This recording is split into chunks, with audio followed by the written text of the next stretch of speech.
Oh, there's Shivaya. So, good evening, everyone. So, we're going to start tonight talking about gardening. It's planting season, right? And what do we plant?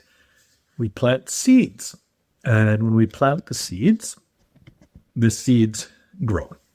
And what we have to do is water the seeds. And the seeds that we water, they grow. And what seeds do, a lot of plants, they make the soil that they like. So if, you grew like the kind of spruce trees, I believe, they like more acidic soil. Or might be the pine trees, I don't remember which. But when their needles fall, it makes the soil more conducive to what they want to grow in. So whatever seeds are growing, it makes the area more conducive for more of those seeds to grow. And now we're going to say that in our mind, every thought is like a seed. And with the ones that we nurture are the ones that grow, and it makes space for more of that seed to grow. So if we have a lot of happiness, then it's easier for the mind to be happy. If we have a lot of anger, the mind makes it easier to have that anger or these kind of emotions like this. And every thought is a seed, and a seed creates a plant, which creates fruit. And then we have to deal with the fruit. And this is what we call karma in yoga. So every thought that we have has the potential to create karma, or we could say baggage for us. And sometimes it's nice baggage. I have the thought, I want to go to Disney World, and we get to go and we have fun. But that also comes at a cost, because now I have to work and make money to afford to go. And every thought has its own baggage all the time. And in the meditation practice, we're starting to prune these thoughts, right? We're like the gardener. So we're like, okay, this thought is good. I'm going to follow it. This thought is not helping me. Now I need to change the mind. And, for the intense emotions, we have different techniques like the bhakti yoga, the devotional practices help us with emotion. We have other tools we'll see later on in the series, something called pratipaksha bhavana, which is the opposite positive thought. So if we're thinking of a thought that brings us down, we can think of another thought that brings us upwards, because the mind can only have one at a time. Even though it feels like there's 1,000, it's just moving really quick. So every time we have thoughts, these are like little seeds. And if they grow, they can create more life and more baggage and more things to do in our life. So that's kind of the basis for the beginning of our talk tonight. So let's take a look now. We're going to be on Sutra. Tonight we start with Sutra 18. And we're talking about the two different types of samadhi. So last week was Asamprajnata Samadhi with seed. And tonight, Asamprajnata Samadhi. So that A negates it, without seed. And you might have heard of the word ahimsa, is non-violent. So himsa would be violence. So there's our Sanskrit lesson for tonight. So the Asamprajnata Samadhi with seed, enlightenment with seed, or with thought. And last week we talked about it, so we can meditate on something more concrete, maybe an image of Patanjali or the Guru, or a murti, a statue, even a mantra. That's something concrete. And the mantra, that seed, it creates very positive fruit in us, right? And if we chant the same mantra regularly, we start getting scared or nervous, the mantra just comes up there. So that's positive fruit to have.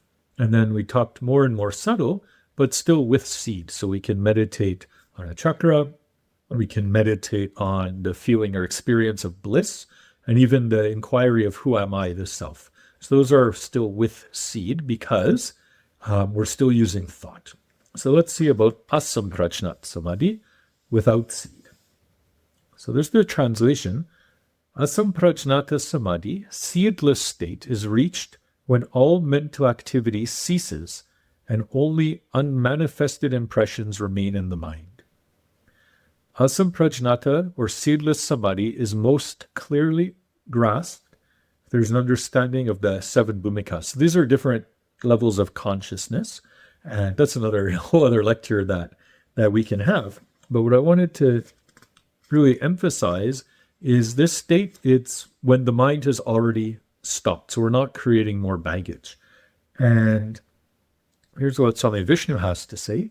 It takes great strength and control to achieve the superconscious state. Without adequate preparation, it's easy to be overpowered by lethargy. One can be deceived into thinking that it is samadhi just as a little backache is sometimes mistaken for the awakening of the Kundalini. So we feel a tingling in our back, say, oh, I'm becoming enlightened, but it's just a little pain. And the same way we can feel like, oh, I'm so tired, my mind is stopped, but it's stilled out of tiredness, not out of focus. A person in sleep and one who is experiencing superconsciousness appear to be in the same state, for energy at its lowest level resembles energy at its highest. When the blades of an electric fan are revolving with great velocity, they appear not to be moving at all. So it's hard to tell what state maybe somebody else is in. When the mind is empty and the thought waves and impressions are completely gone, it is the seedless, Asamprajnata state. No seeds are left to manifest in the form of desires or tendencies. So, these are the kind of very subtle aspects of the lecture here. And the seedless state, my understanding is there's no more thought that's going to create baggage. So all that's left is the direct experience of the self. And in the seated state, there's me meditating on the self. And in the seedless state, there's only the experience of self. And as soon as I get there, I'll explain it more clearly. But how can that actually help us, right? And I think it's a little bit like calculus, if you're a fan of calculus. Any fans of calculus?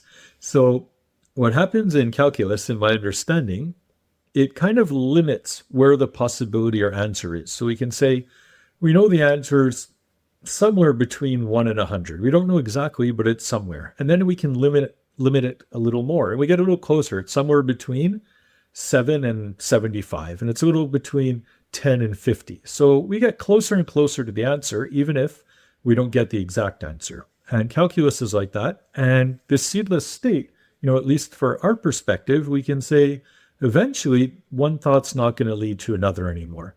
But for now, can I try to find thoughts or stick with thoughts that lead me to thoughts that help me get closer to peace of mind? Can I start to be a gardener? Can I prune these thoughts? Can I, what they say is fry, in a frying pan, you fry the seeds and they don't germinate. So could I fry the seeds that aren't helpful to me? And can I nourish the seeds that bring me closer to my goals? So we don't have to completely get to the seedless state just yet, but can we work towards it? So as we do what we talked in the last lectures, abhyasa and vairagya, dispassion and regular practice, we can start to notice the seeds when they sprout before they turn into the plant. And my wife was just talking the other day, Yamuna, her mother gave us a strawberry bush last year. And so she planted it and it grew and it flowered and we're waiting and waiting for strawberries. And there were no strawberries.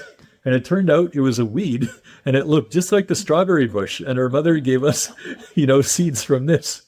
And, so it's hard to tell what's going to grow out of the seeds. And it takes a lot of concentration and focus. So, we can become gardeners and observe as we practice the meditation, we see the thoughts and, it's easy if we have the habit of falling into anger, we just let that happen all the time. And as we observe it, we have the abhyasa, or the practice of when we notice it happening, we say, okay, it's happening. What can I do about it now? We start to take charge. And then we're kind of pruning that plant. And then with this passion, we say, well, I know this anger, replace anger with whatever it is for you. I know that this doesn't bring me closer to my goal, so I don't want to even water this anymore, let alone prune it. I'm not going to nourish these seeds at all. And eventually the soil doesn't accept those seeds because we haven't been planting that bush anymore. So we can get closer and closer to the seedless state just by observing our thoughts and being a good gardener. So that's our lesson for tonight. And the homework is going to be do some internal gardening in the mind. Notice what seeds keep recurring, what seeds keep planting, and feed those ones that nourish you, the ones that bring you closer to happiness, closer to self. What thoughts bring me the actions that are helpful for me, and nourish those thoughts. But notice the ones that don't also, and they're easier to stop when they're in a seed than when they bloom into a bush or a tree, because then they're rooted. We can look at that metaphor. It's so good, isn't it? It's not mine. I just heard it a lot. So as we go, we can notice the thoughts before they bloom into the full bush or tree. Before they're rooted, we can even look at the seeds and notice, am I going to nourish this or not? And this practice comes from noticing the mind. And how do we challenge the mind to see it? We do the yoga asanas. This, the practice is so important for all of this, because we get into a plow pose and all the emotions come up, right? And we try to do a headstand and we can't do it, but we used to be able to do it. Or we're almost there, but we're not there. And it challenges us. Even lying on our back could challenge us. Or one day I can't lie on my back. That could be challenging. And that helps us face the mind in a safe space. So we can start to watch the thoughts. We can work on them there. And then we can also do it in daily life. So pay attention during the asanas. If you do the same asana regularly, it will reflect your mind to you very nicely. So practice regularly, observe the thoughts, prune the mind, and eventually we'll get to that seedless state and dwell in the self. Om Namah Shivaya.